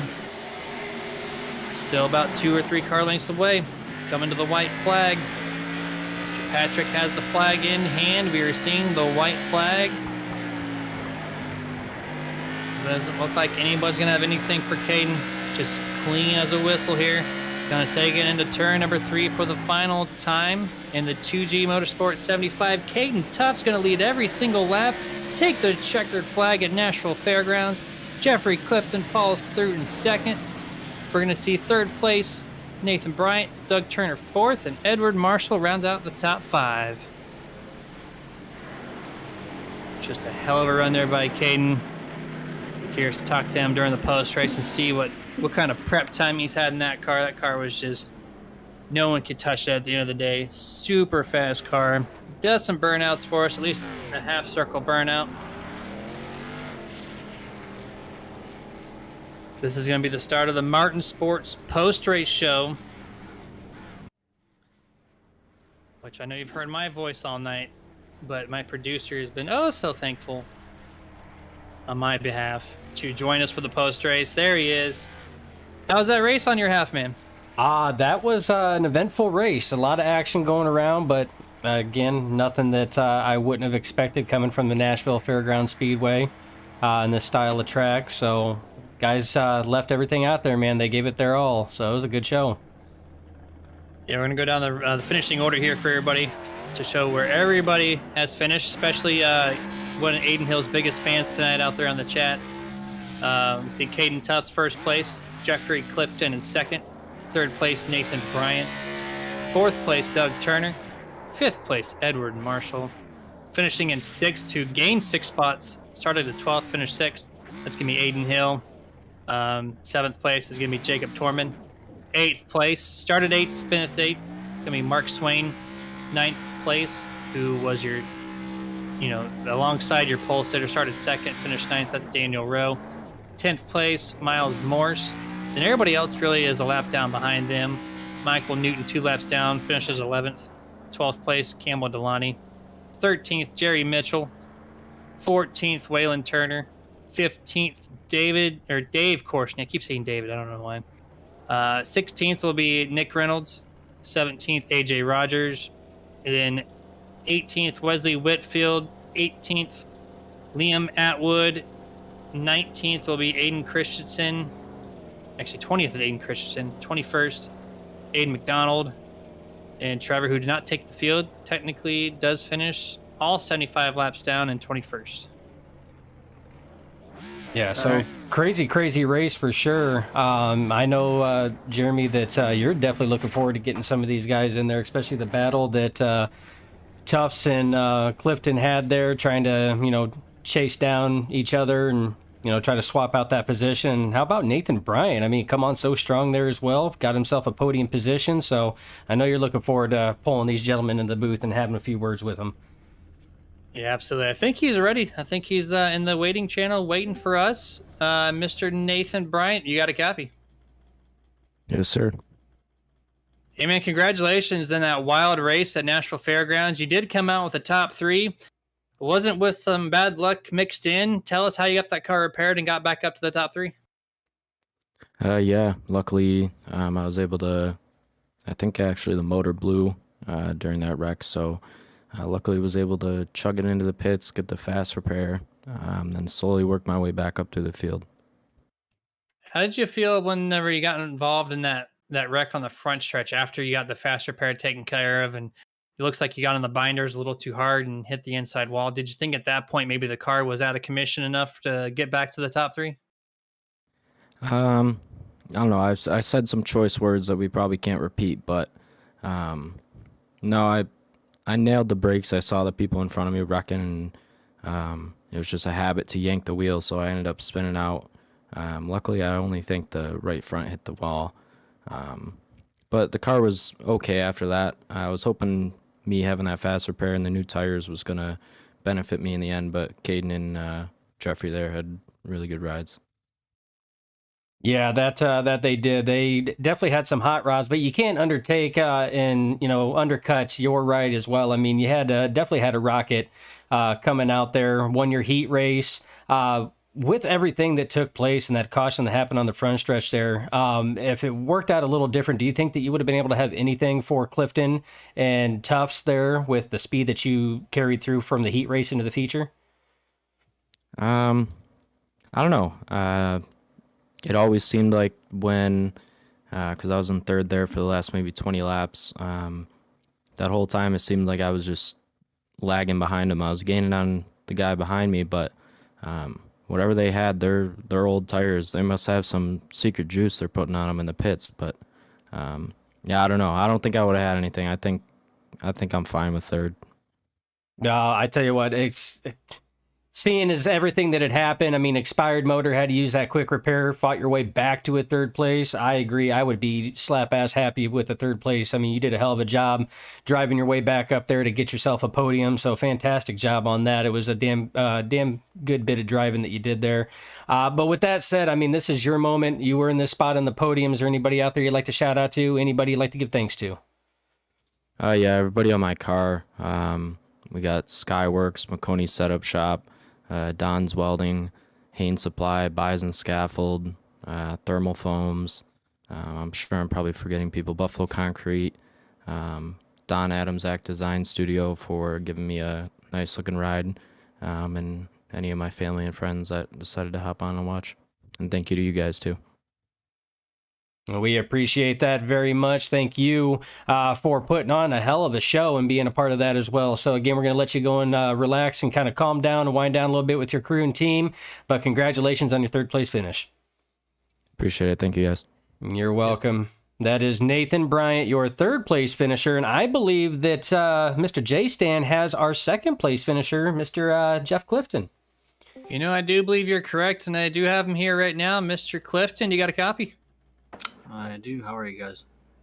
We are doing quite fine up here. Congratulations on your second place podium finish. It took you quite a bit with all those cautions to get back or get into the top three.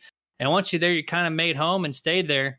Um, Walk us through that little incident there with Campbell. I know you got checked up there by Jerry on the top. You had to go single file, and it looked like you just had a really good launch off the corner. And I couldn't tell if Campbell had checked up or whatnot, but walk us through that.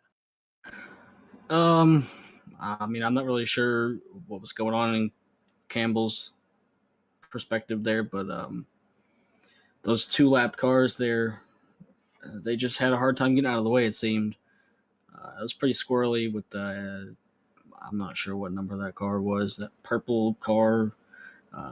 He was up top and he came down to the bottom, then went back to the top again, and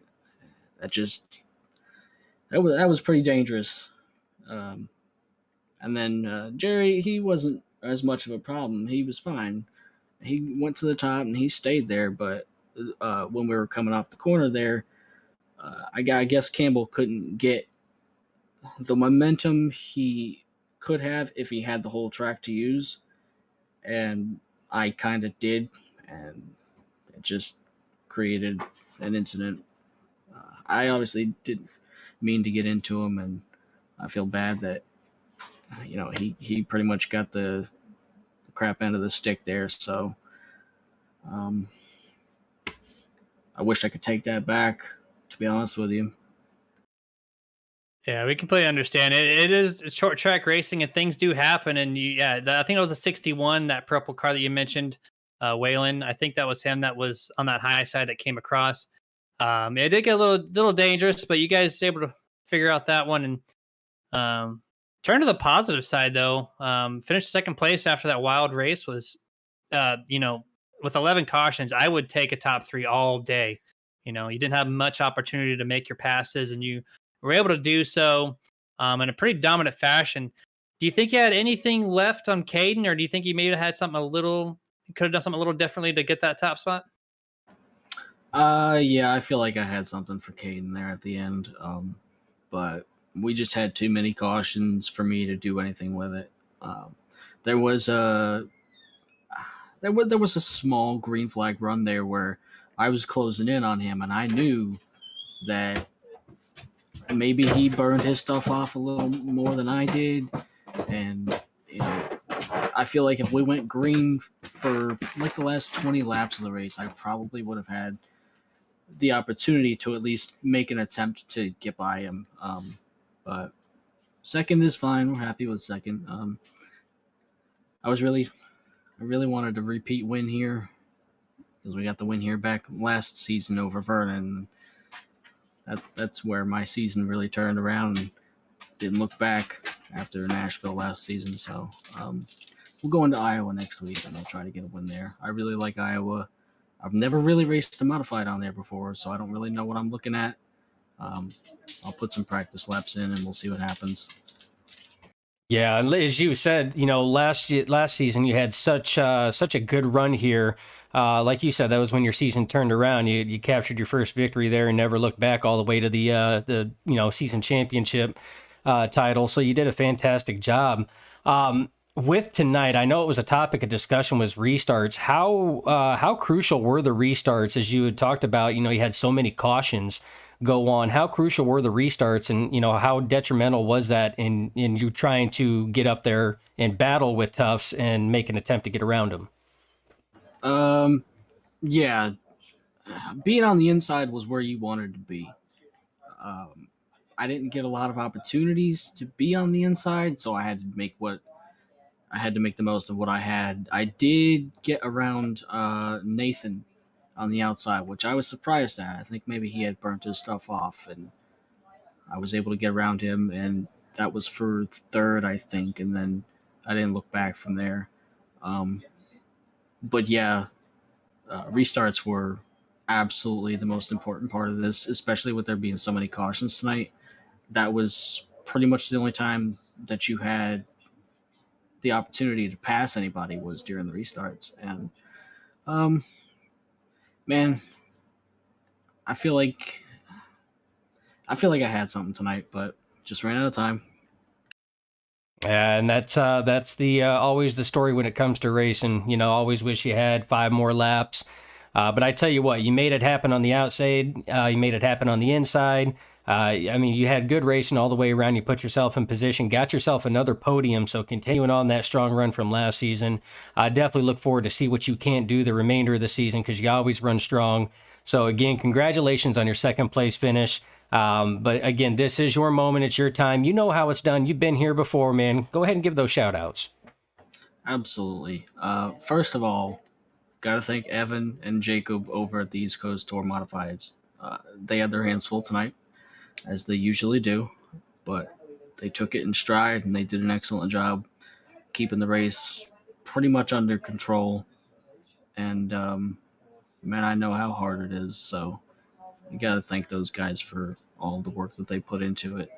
And got to thank the sponsors of the league. We've got Admin Box, who came on with us last season. And I think they had a prize in one of the races. That was pretty cool. You don't really see that in a lot of leagues, so it's cool of them to put that on for us. And then we've got Stay Tuned Sports, who also was with us last season, and I believe they're also a sponsor of Nerditudes, if I'm not mistaken. And that brings me to you guys, Nerditudes, for you guys put on the broadcasts every week without fail, and they're always top-notch broadcasts, and I really enjoy going back and watching them after the race. I like to hear myself talk at the end of them, so that's why I get all these podiums.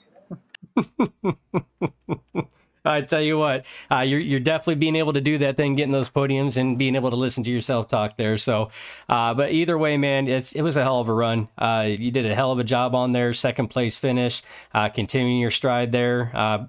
Keeping yourself right there within the points for as far as striking distance. So, still early in the season. This is only race number 2. We still got 8 races to go. So still a lot of time there, but just like last season, I would definitely expect to see that number 15 there at the end, making a bid for the championship and seeing if they can't repeat that. So again, congratulations on your second place finish, Jeff. It's always a pleasure chatting with you. So again, take that time to go and kind of wind down, talk with your crew, talk with your friends and everything else. But again, congratulations, buddy. Thanks, guys. You bet. And that is your second place finisher, your runner up for tonight's 2G Motorsports 75. Mr. Jeff Clifton, your defending points champion from last season, still making that run for that repeat. But that brings us to 1 and 1 only, Jeremy, and I believe you've got the man of the night ready to go. Our race winner, Mr. Caden Tufts. So, Caden, how's it going, man? Pretty good. I mean, 2 wins in a row now to 2 races. I mean, I'll take it. Absolutely. And you brought the broom with you and you sweeped all 75 laps and just kind of just a one car race. No one thing. Jeffrey maybe had something for you toward the later half when we got some green flag laps in, but your car was on a mission. How much prep time did you have in this thing and able to get these excellent restarts each and every time? If I'm going to be honest, I only had, I think, 45 minutes of practice, and that was as soon as I loaded. And I think I loaded around, I don't even know what time it was, like 15 minutes into practice. So not a lot of practice, but I mean, we ended up picking it up pretty quick and getting up to speed. But I think we used our stuff up too much, but luckily the cautions came in handy.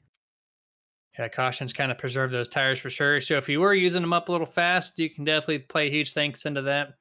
Was it kind of like the similar setup that you had ran last season, or just something a little bit different that you tried this time around? Last season I was not here actually.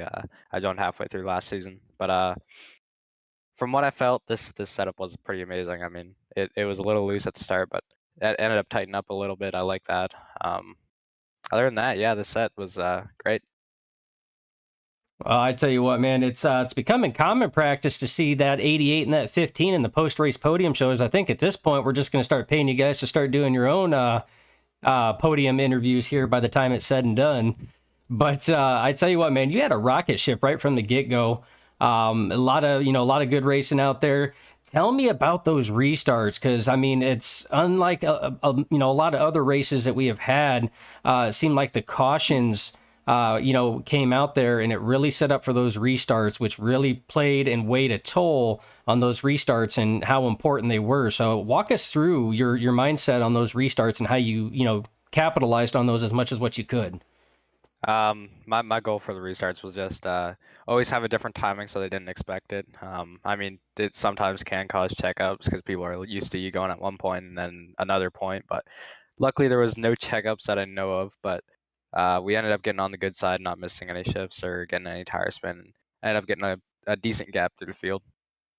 Yeah, absolutely. Yeah, it's your restarts were definitely spot on that. It looked like they're towards the end, like you had stated, when you kind of burned your stuff up there at the later stages of the races. It seemed like a lot of the drivers were really starting to get closer to you on those restarts. They were timing it out pretty well, but I mean, you were still able to hold it off. I mean, fantastic run all the way around, just sweeping the event from flag to flag. So with that being said, I know this is your first championship run at it, and I know you and the defending champion, Jeff Clifton, have, you guys have been right there side by side, neck and neck the whole way. With you making that championship run, what can we expect from that 88 team come next week at Iowa? All we can hope for is a podium finish, or at least a good top 5 finish, and keep our points lead out there, and keep the car in one piece. If it's anything like tonight, I think you'd be all right. I think it'll come home in one piece. But you did a fantastic job, Caden. Again, it's always a pleasure to interview you. And, like I had stated, between you and Jeff, it seems like we talk to you guys about every week. So we're getting to know you two fellas pretty well. But all in all, man, excellent job there. But you know how it's done. You've been in this situation before. Let us hear those thanks. Yeah, I definitely like to thank my teammates Campbell, Aiden, and the other Aiden. He recently left the team and went on his own, but I mean, he's still a teammate to me. He's one of my good buddies. So huge shout out to those guys. JDM Broadcasting, guys were transfer, FSM, A-Rod HVAC, LBT Pallets, Timberley Beverage Room, Bradwater Mortgages, and you guys for putting this on. And we appreciate those kind words. Again, congratulations on your race win here at Nashville for the 2G Motorsports 75. But we're going to let you take this time to go and kind of wind down a little bit, talk with your crew, talk with your team and friends.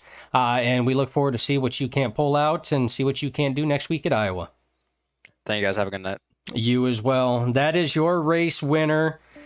Driver of the number 88, Mr. Caden Tufts, winner of the 2G Motorsports 75. We want to thank the race sponsor as well, 2G Motorsports, for their race title sponsorship for tonight's event. But Jeremy, I tell you what, man, hell of a race.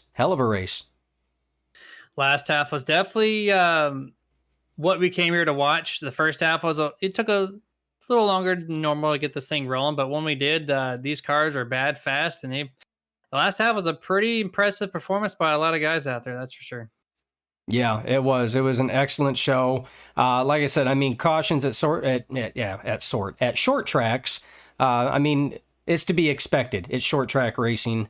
And this track here is probably one of the more difficult ones just because of the way the track is. We talked in the pre-race show about the bumps and everything else there. We've seen a lot of onboard cameras where the drivers would hit those bumps. They would have to back out of the throttle to bring it back in as to not drift up the track or cause a wreck or spin it. So, I mean, there's a lot that plays into it here. But, I mean, overall, it was a good race. So definitely look forward to see what East Coast Tour Modified League and especially this Martin Sports Sunday Night Modified Series has for the rest of the season as we go into Iowa next week. That's right. And speaking of Martin Sports, we got some people to thank, including them, because without them, we're not doing this for you guys each and every week or weekend on Sunday, 8 p.m. Eastern Standard Time. So shout out to Martin Sports. Just, excellent product. I mentioned them a couple times tonight already. MartinSports906.com. Super nerd at checkout, 25% off. Custom orders is one of the fastest turnaround times in the business. And they have hoodies, gloves, shirts, hats, a lot of different apparel options. And that's MartinSports906.com. Then Admin Box, sorry. That's that little control box that kind of helps admins make their jobs a lot easier. Instead of typing out commands, you just press a button, type in the driver number, and boom, your command is already taken care of for you. Real simple, easy to use.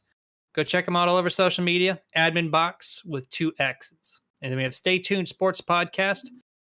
They kind of recap the sports every week in a podcast format, all the major sports. And it comes to, fighting, golfing, football, whatever it is. They're going to cover it for you with a little bit of comedy mixed in too, which is good to hear. It's nothing, flatlined, boring. So check them out. Stay Tuned Sports Podcasts, no matter wherever you listen to your podcasts. And then we have iRacing iFlag. Use Super Nerd at checkout, 15% off for them. Essentially all the indicators that iRacing throws at you and all the flags as well. Brought to you in one little easy device, 3D printed, customized to order, and it sits right there next to your monitor. Really bright setup. You know exactly what's going on in the race all the time. You can find one of those at iRacingIFlag.com. Super Nerd at checkout, 15% off. And I'd also like to thank EdwardsSetupShop.com, sponsor for the East Coast Touring Modified Series. Basically, you just go to their website, EdwardsSetupShop.com, click on Join Discord, and then a community-driven Discord with all free setups. They're not professional setups, but they're faster than the defaults. Definitely get you a little bit of a jump onto how to get your car up and running fast. And they're all free, which is quite unheard of. And then we go to Butt Kicker, thebuttkicker.com/? AFF equals 35. You see that in the green text right there on your screen. So if you need to write it down or type it in your browser, go ahead and do so now. Use Nerd TV at checkout, 20% off of anything in your shopping cart. And we have the Gamer 2 unit at Dustin's house. He swears by it. It's an awesome product. We got a great review on our YouTube page. Hands up for that. Yes, sir. The feedback on that thing is unreal. Second to none. You can't find anything like that anywhere else. That's thebuttkicker.com. And I'd also like to thank a couple other people. We got High Powered Race Reports and ESW Esports Weekly. Both of those guys support the East Coast Touring Modified Series as well. The Esports Weekly is kind of cool. It's everything esports related. So on a weekly basis, you get updated on anything like Rocket League or any type of the professional esports, that are out there. I personally keep Clash of Clans. I don't know if you guys know that one. I haven't checked to see if they cover that one in particular, but I do follow that one. It's pretty cool how much money they throw out there for just a mobile game event, but check them out as well. And then we also have Nerd Focus. It's our newer sponsor for Nerditudes, and the high focus energy drink, as it says in the name. And of course, it's fitting because we're the nerds and we have a nerd drink that backs us up. So 10% off anything in your shopping cart over there when you use the code SUPERNERD. One sugar variant in the green label, which you see on your screen, and then one blue label, the sugar-free, which is in Dustin's camera. He's drinking it all night. And Dustin, speaking of which, how's that drink? It's actually quite delicious. I mean, usually it's hit or miss when you try to take an energy drink or a supplement or anything else like that, but it's got a nice fruit flavor to it. And this one here, with me being diabetic, is real nice. 0 cal, 0 carb, 0 sugar. It's got less caffeine and less of the other stuff as some of your competing energy drinks. So I definitely enjoy it. I would recommend that, nerdfocus.com. And we also have to thank our personal setup providers for asphalt and dirt. Asphalt side being Moonlight Speed Concepts, moonlightspeed.com. You see the link on your screen. Competitive pricing for top tier professional setups on all the major circuits out there on the asphalt side. And then we go at the House of Speed. Their website is houseofspeed.us, also on the top half of our ad screen there. For anything dirt related, same thing. Just professional, well done setups. They drive super nice around any dirt track that you can attend to on the iRacing service, and highly recommend both of them. Please go check them out. Show some support. And actually, with House of Speed too, got to throw out there, they do actually provide a couple different setups depending on if it's slick or if it's tacky too. So again, they do put a real nice touch on it when it comes to their dirt setups. it's a kind of a touch that you don't see with most other setup providers out there. So that's kind of cool. And yeah, good reference point there. All right, Dustin, that's going to bring it to a close here for Nerd TV tonight at the East Coast Touring Modified Series. Tonight specifically sponsored by Motorsports. And pretty good first 2 races. Caden Tough back-to-back. Let's see if we can do a trifecta. And next week at Iowa, which is a bigger track for these modified cars. But until then, you guys stay safe out there and make sure you get your nerd on. Later, nerd and nerdettes.